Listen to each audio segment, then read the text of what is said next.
O cofre histórico. Londres, 2 de setembro de 1666. O relógio da torre acabará de passar da 1 da manhã. Enquanto a vasta maioria dos 400 mil habitantes da maior cidade da Inglaterra dormia, um cheiro acre de fumaça começava a serpentear pela Pudding Lane, uma rua estreita e apinhada perto da Ponte de Londres. O epicentro era a padaria de Thomas Farriner, o padeiro oficial do rei Carlos II. Farriner jurava que tinha apagado seu forno antes de subir para dormir, mas uma pequena brasa, teimosa e invisível, discordava. O que aconteceu nas horas seguintes não foi apenas um acidente, foi o início de uma reação em cadeia que borraria o horizonte de um império. Você está no cofre histórico, e hoje vamos investigar como o erro de um único homem, somado a uma arrogância política letal, reduziu Londres a cinzas. Imagine o cenário. A Londres de 1666 não era a cidade de pedra e vidro que conhecemos hoje. Era uma metrópole medieval, com casas de madeira cobertas de piche para repelir a chuva, ruas tão estreitas que os andares superiores das casas quase se tocavam, e armazéns cheios de pólvora, óleo e aguardente à beira do rio Tâmisa. Além disso, a cidade vinha de um verão excepcionalmente seco. Londres era uma pira funerária pronta para ser acesa. Quando o empregado de Farriner acordou com o calor e a fumaça, a casa já era uma armadilha. A família do padeiro conseguiu escapar pelo telhado, mas uma empregada, paralisada pelo medo, tornou-se a primeira vítima do fogo. O pânico começou a se espalhar, mas a resposta oficial foi, para dizer o mínimo, patética. O Lord Prefeito de Londres, Thomas Bloodworth, foi acordado às pressas. Ao chegar na Pudding Lane e ver as chamas, ele proferiu uma das frases mais infelizes da história política: pá! Uma mulher poderia urinar e apagar isso. Ele se recusou a autorizar a demolição das casas vizinhas, a única técnica da época para criar aceiros e impedir que o fogo avançasse. Bloodworth estava mais preocupado com os custos de reconstrução e os aluguéis perdidos do que com a fagulha que já devorava a vizinhança. Ele voltou para a cama. Londres, no entanto, não voltaria a dormir por muito tempo. Ao amanhecer, o vento forte vindo do leste transformou o incêndio local em um inferno incontrolável. As chamas chegaram ao Tâmisa, encontrando os armazéns de materiais inflamáveis. O fogo não apenas queimava, ele rugia. Testemunhas descreveram um som semelhante ao de 1000 carruagens correndo sobre pedras. Samuel Pepys, um funcionário do governo cujo diário é a nossa maior janela para esse caos, correu para a Torre de Londres para observar a destruição. Ele viu as pessoas jogando seus pertences no rio, barcos superlotados e o desespero de uma população que, apenas um ano antes, tinha sido dizimada pela Grande Peste. Muitos acreditavam que o dia do julgamento havia chegado. Na segunda-feira, 3 de setembro, o incêndio já era um monstro com vida própria. A estratégia de Bloodworth de não agir tinha condenado a City. O rei Carlos II, percebendo que as autoridades municipais tinham perdido o controle, assumiu o comando junto com seu irmão, o Duque de York. Eles começaram a ordenar a destruição em massa de casas usando pólvora para criar grandes espaços vazios onde o fogo não pudesse saltar. Mas o calor era tão intenso que o chumbo dos telhados das igrejas começou a derreter, correndo pelas ruas como rios de lava escaldante. O ápice do desastre aconteceu na terça-feira, 4 de setembro. O alvo era a antiga Catedral de São Paulo. A estrutura era imensa e cercada de andaimes de madeira para reformas. Os livreiros da região, acreditando que as paredes de pedra da catedral seriam o lugar mais seguro do mundo, encheram a cripta com milhares de livros e manuscritos.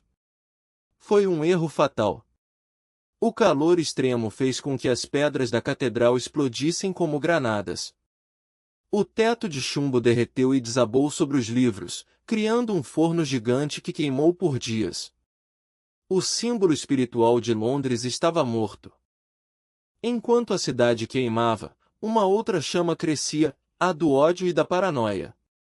No século XVII, a Inglaterra vivia em tensão constante com a França e a Holanda. Logo, surgiram boatos de que o incêndio não era um acidente, mas um ato de terrorismo católico ou estrangeiro. Estrangeiros foram caçados nas ruas por turbas enfurecidas.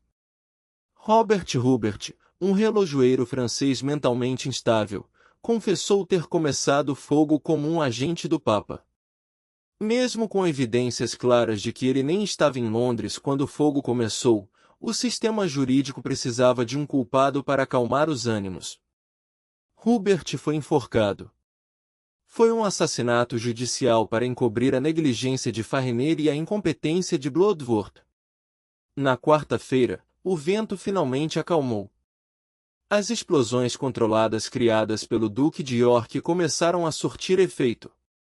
Quando as chamas finalmente morreram, o cenário era de uma devastação lunar. 80% da cidade dentro das muralhas medievais tinha desaparecido. 13.200 casas, 87 igrejas paroquiais, a prefeitura e a catedral. Oficialmente, o número de mortos foi surpreendentemente baixo, apenas 6 pessoas registradas. Mas as investigações modernas do cofre histórico sugerem que esse número é uma ficção. Os pobres não eram contados, e o calor era tão intenso que corpos humanos teriam sido reduzidos a cinzas e fragmentos ósseos irreconhecíveis. Milhares de desabrigados acamparam em campos fora da cidade, enfrentando a fome e o frio. Mas Londres tem uma resiliência assustadora. Antes mesmo das cinzas esfriarem, o rei declarou que a cidade seria reconstruída, mas de uma forma nova. Ele proibiu o uso de madeira e piche. A nova Londres seria de tijolos e pedras, com ruas mais largas para impedir que o fogo saltasse de uma casa para outra. Christopher Wren, o arquiteto visionário, foi encarregado de reconstruir a Catedral de São Paulo e dezenas de outras igrejas. O incêndio, de forma cruel e irônica, também ajudou a erradicar os últimos vestígios da Grande Peste de 1665, queimando os ratos e as pulgas que infestavam as favelas insalubres da era medieval. Thomas Fariner, o padeiro, sobreviveu ao incêndio e continuou a negar sua culpa até o fim da vida, em 1670. Ele chegou a assinar um documento afirmando que seu forno estava perfeitamente apagado. Mas a história não perdoa. Pesquisas posteriores confirmaram que o fogo começou exatamente em sua chaminé. Um pequeno erro de limpeza, um momento de cansaço após um dia exaustivo fornecendo pão para a Marinha Real, desencadeou um prejuízo que hoje passaria dos 1,7 bilhão de libras esterlinas. O monumento que hoje se ergue em Londres, conhecido simplesmente como The Monument, tem exatamente 61 metros de altura. Por que essa medida? Porque se você o deitasse em direção a Pudding Lane, sua ponta tocaria exatamente o local onde ficava a padaria de Fariner. É um lembrete perpétuo de que Londres foi forjada no fogo. A cidade que emergiu das cinzas em 1666 tornou-se a capital do mundo financeiro, mais limpa, mais segura e construída para durar. O grande incêndio de Londres nos ensina que desastres não são apenas atos de Deus ou do destino. Eles são o resultado da soma de falhas humanas, infraestrutura obsoleta e lideranças que preferem ignorar a fumaça e enfrentar o calor. A história de 1666 é um alerta que ecoa até hoje em nossas megacidades modernas. Salva esse vídeo para nunca esquecer como uma simples fagulha pode mudar o curso da humanidade. Se você se sentiu caminhando pelas ruas de fumaça da Londres de 1666, deixe seu comentário abaixo.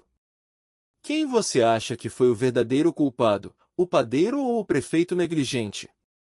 A sua participação ajuda o cofre histórico a continuar desenterrando essas narrativas profundas.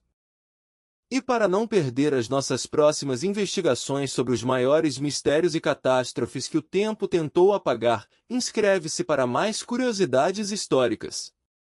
Ative o sininho, porque o próximo segredo que vamos revelar está guardado a 7 chaves. Até a próxima investigação. Inscreva-se no O Cofre Histórico.